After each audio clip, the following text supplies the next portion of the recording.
Every once in a while, a TV comes through here, and before I even open the box, I know I'm standing in the presence of greatness.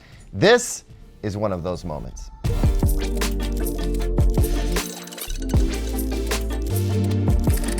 Welcome back, everyone. I'm Caleb Dennison. Today, we're going to unbox, set up, and get first impressions on the Sony Z9J. This TV, let's just call it what it is. It's insane. Everything about it is insane. Its peak brightness is supposed to be insane. The price is insane. This is Sony's attempt at saying, you know what? This is the best an LED TV can be. Let's find out if that's true. Before we get into it though, let's have a little reality check here for a second. The MSRP on this TV for the 75-inch is $8,000. MSRP for the 85-inch is $10,000. Now, as I record this, you can get them both for about $1,000 less. 7 grand, 9 grand, still ridiculously expensive. And if you compare that to like the LG QNED 99, it's twice the price. Is it twice the TV? I doubt it, but we're gonna find out. Anyway, what do you think about all that? Leave me a comment down below right now, and while you're down there, please click like and subscribe, because you know what we're trying to do. We're trying to get to 1 million subs, and you know what? We're making some good progress. I appreciate your help. Now, let's get into this thing.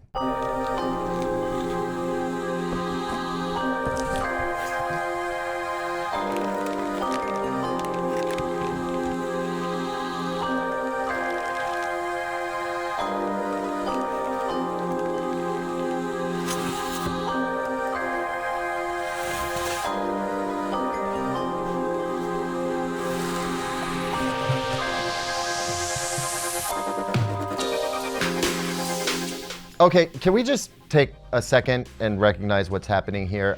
This is the first time I've seen a TV wrapped in, well, I'm gonna call it Mylar. I don't think it actually is Mylar, but it's like this foil plastic. What is this? I don't know, but it seems extra special. And oh, that new TV smell. This TV is definitely different.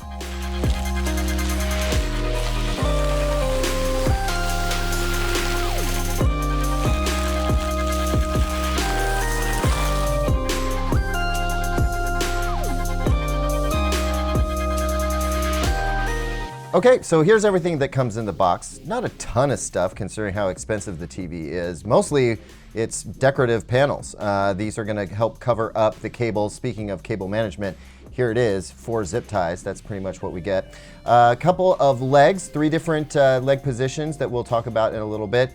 Batteries for the premium backlit remote from Sony. Not surprised to see that, but happy to see it anyway. Some screws for those legs, and then of course, a bunch of paper that we don't really need. So we'll just put that over there. So as I just mentioned, there are 3 different options for where you mount the legs on this TV. The first option is right here in the center. This is if you don't have a particularly wide stand. We've got a couple of little nubs there that are gonna lock into keyholes. Put that in place, and then you're just 2 screws away from having each leg secured. Your second and third options are gonna be on the far sides of the TV. So we have 3 evenly spaced keyholes here. If we wanna leave a little room for a soundbar, we can position it in the lower 2 here. That's gonna give us a little bit of clearance, not a ton, but a little bit of clearance to put a, probably is gonna have to be a Sony soundbar, something else very slim. Or you can do as we're going to do, which is go with the super stealth mount and put that in the upper 2 keyholes. And now we just need to screw these in and we're in business. All right, here we are, back in the TV shot, and not without a great deal of effort, by the way. This TV is stinking heavy. I can only imagine how heavy the 85-inch is. Anyway, more than the normal amount of stuff to talk about back here. Let's start with the HDMI inputs, which are labeled very interestingly. HDMI 1, not labeled at all, except that it's HDMI 1. HDMI 2 and 3 labeled as 4K 120 Hertz. Okay. HDMI 4 labeled as 8K 4K 120 Hertz, which is interesting to me. I'm gonna actually check with Sony to see if there's any difference between these ports, difference in the capabilities. You'd figure it's just HDMI 2.1, right? But not necessarily. So I'll check on that and I'll report back on that in the full review. The other thing you want to notice back here are the binding posts, speaker binding post, gold, 5-way. You can use banana plugs or bare wire here if you want to. This is to use the TV as your center channel speaker. So you would run speaker cable from your AV receiver if you want to do that. Not to be confused with the S center speaker in port. That's actually for use with Sony's HT9A 4-speaker Dolby Atmos surround system. So unless you own that, don't worry about that port at all. Last thing I wanted to mention, oddly enough, they put the Google Assistant microphone speaker switch back here. Not very easy to access, so make your decision about whether you want your TV listening to you or not now, because you're not going to want to change it later. And while I'm back here, I should also mention tiniest power button ever, also awkwardly located. Now, I've got some cable management stuff to do and a bunch of plastic panels to put on, and then we'll flip this thing around.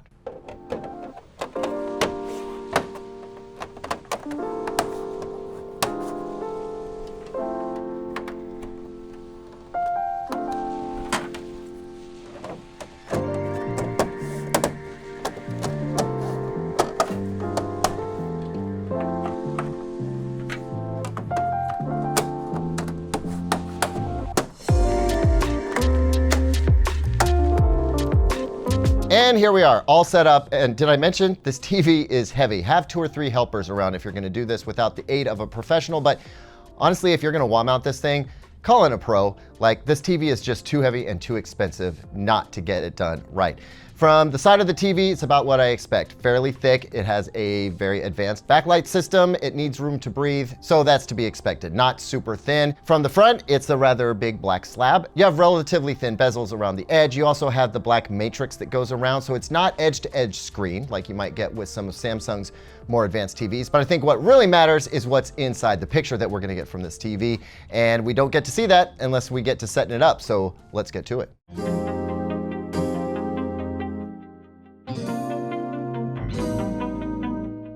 Okay, setup time. And if you follow this channel, you know I'm a fan of Google TV because it's so easy to use and because setup is extremely easy. I'm going to use my phone for this so that I don't have to do any typing on the television. You're not going to see it, but I mean, there's not much to see because through the Google Home app, it's going to find the TV. I'm going to give it a name.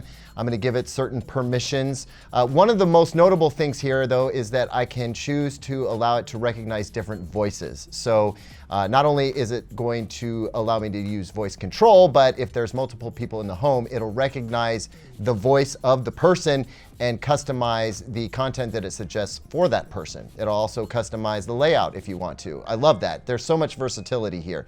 Anyway, after some basic permissions are granted, the TV is going to proceed forward. There are some more acceptances that you have to make here. You can choose whether or not you're going to hand over personal information. Again, that's going to change whether or not you get personalized ads. Buyer beware. Just keep in mind that that's what you're going to do. If you don't accept it, it's not going to be very personalized, and I get it. One critical piece of this is the audio calibration. It'll first ask if it's going to be on a tabletop stand or mounted on the wall, and then you want to position your remote where you normally sit. Press go. It's going to play some sounds, and that's it. It should have optimized audio for your room. From there, it's going to update. This will take a little while, but not all that long. And then you are up and running. Your TV is fully set up. You've accessed your Google TV profile if you set it up before.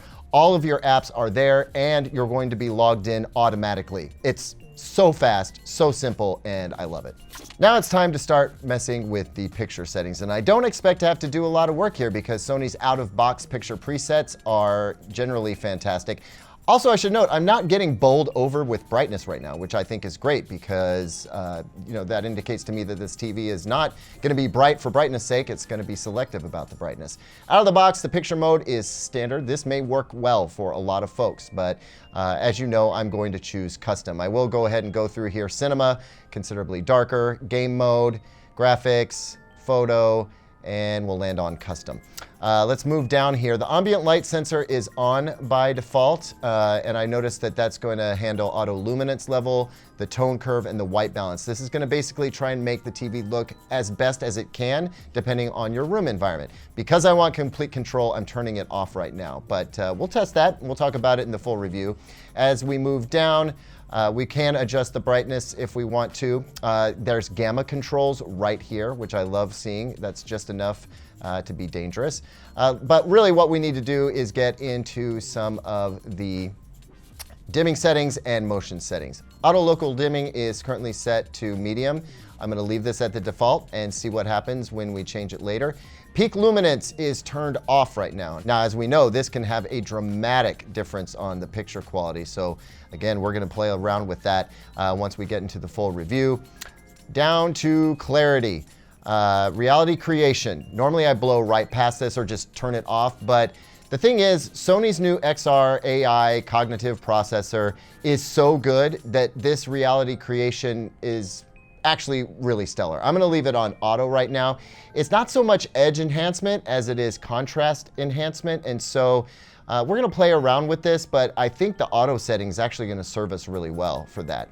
We'll leave some of this other noise reduction stuff off. Smooth gradation is currently at low. We'll leave it there, again, because I think that Sony's custom settings are generally what most people would want, even if they are wanting the most pure reproduction of the creator's intent. Where that changes, though, is motion flow. Now, again, I think most folks are going to be fine with custom, where it's at its absolute minimum. I am going to turn this off. I know that's super polarizing, but I want to see how the TV does without any motion smoothing. Cinemotion, I'll go ahead and leave at high for now. I want to see how it handles interlaced to progressive content, also 24p content. High seems like an interesting choice to be the default, but you really only have high, low, and off, so we'll leave it there. Under video signal, I'd leave this stuff at auto. There's no reason to change this. It should automatically detect the signal and make the appropriate settings. One exception may be when we get the game consoles running, so we might end up returning to this, but for now, leaving everything on the default of auto is just fine. And then under advanced color adjustment, I would not recommend that most folks get into this section. This is really meant for calibrators who want to make fine adjustments, and you really need to have measurement equipment to do anything meaningful here. So just leave this section alone. So what's the takeaway here? Well, other than motion, and maybe the clarity setting where we got into the reality creation, there's not much that you need to do. The custom setting is outstanding, as is the cinema setting.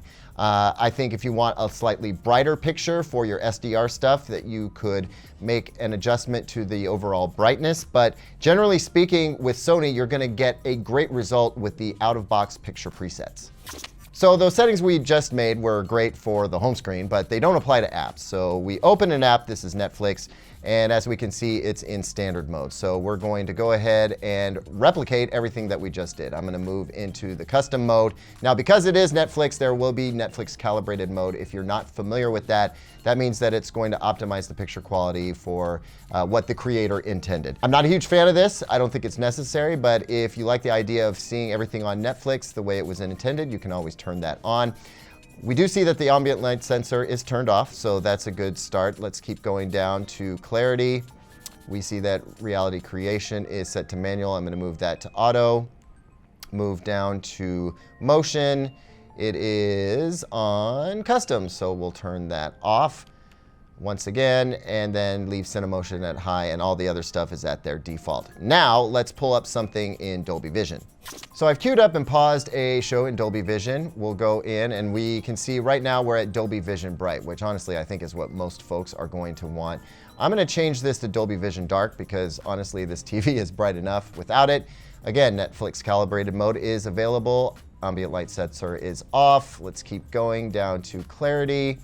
Reality creation is currently off by default. I think that's a Dolby thing. I'm gonna go ahead and set it to auto, see what happens when we play around with that. Smooth gradation still at low. Motion, if I'm not mistaken, yeah, custom, so we'll turn that off. Cinemotion is set to high and everything else needs to stay at default. That is Dolby Vision. Now let's pull up something in HDR10.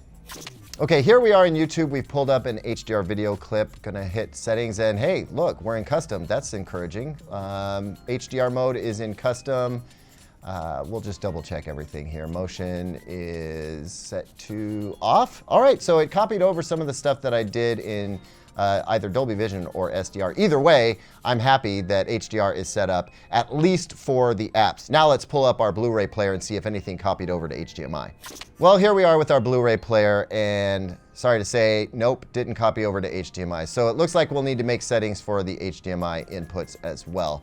And you know the drill, I'm not gonna drag you through this. This is HDR, it's currently set to standard. I'm gonna move it to custom and make all the same settings that I did before. The point here is that you're gonna need to go ahead and make adjustments for your HDMI inputs, although I believe once you make the adjustments for one HDMI input, they can be copied over to all the others.